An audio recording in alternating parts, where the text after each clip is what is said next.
So now we will move to category 2, which is just one example that I have, and that is Bible obsession. Actually, Quran translators, they're obsessed with the Bible. They always have the King James in their mind as they translate.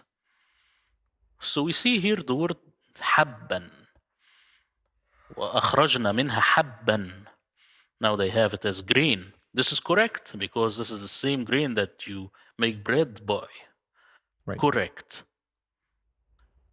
Now what about here? حبة من خردل. All of a sudden it's a mustard seed, not a mustard grain. Why? Because in the back of their mind, they recall the word mustard seed from the Bible. Correct. It should be a grain of mustard. حبة من خردل, again, mustard seed. This is the words of Jesus. The Arabic word for seed is actually bidra.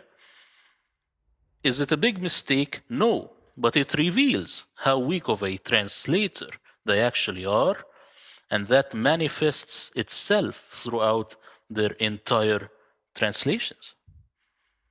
So before we go into the sin standard Islamic narrative based mistakes, this is for the next episode. I just want to know your opinion so far. Oh, absolutely. I mean, it's interesting, and of course, Saint Murad, you already touch on something important, and that's the deficiency of those who don't speak Arabic. And even if they speak Arabic, as you stated, sometimes the argument is like, well, you don't understand the Arabic of the Quran. Maybe you speak Arabic, maybe you understand Arabic, but the Arabic of the Quran somehow is magical, superior, supernatural. But you can only imagine now how someone who doesn't speak Arabic, how they will be dependent completely on whatever English translation they have in their hand, assuming they even have access to multiple ones so they can compare and contrast and see for themselves that why is this guy translated it this way and the other guy is translated it another way, for instance.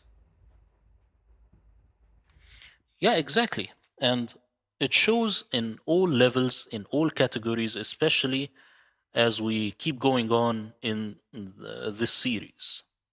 Right. So it's a process of indoctrination, to be honest. I mean, that's pretty much what's going on. And it's no wonder, and I don't know, of course, about you, but it's no wonder that when you're speaking sometimes to Western people who are interested in having a dialogue with Muslims and things like that, if they do not really understand some of these minutiae details that you just touched on, they end up falling into using whatever the Quran is telling them in English, and they use that as if it's an argument, that can fit the basically the dilemma that they're trying to share with a Muslim. But when in fact, if they know anything about some of these details, the problem is even deeper than they think, and they can have basically a different topic to discuss with the Muslim versus just sticking with whatever the Quran is saying. And they typically receive this pushback that, well, you don't speak Arabic, therefore Arabic is not your native language, and therefore you do not understand what the Quran is saying. So thank you again, St. Murad, for doing this. And of course, we're looking to the next episode where we will start with the category number 3, which is the standard Islamic narrative-based translations. I hope everyone is enjoying so far what have been discussed.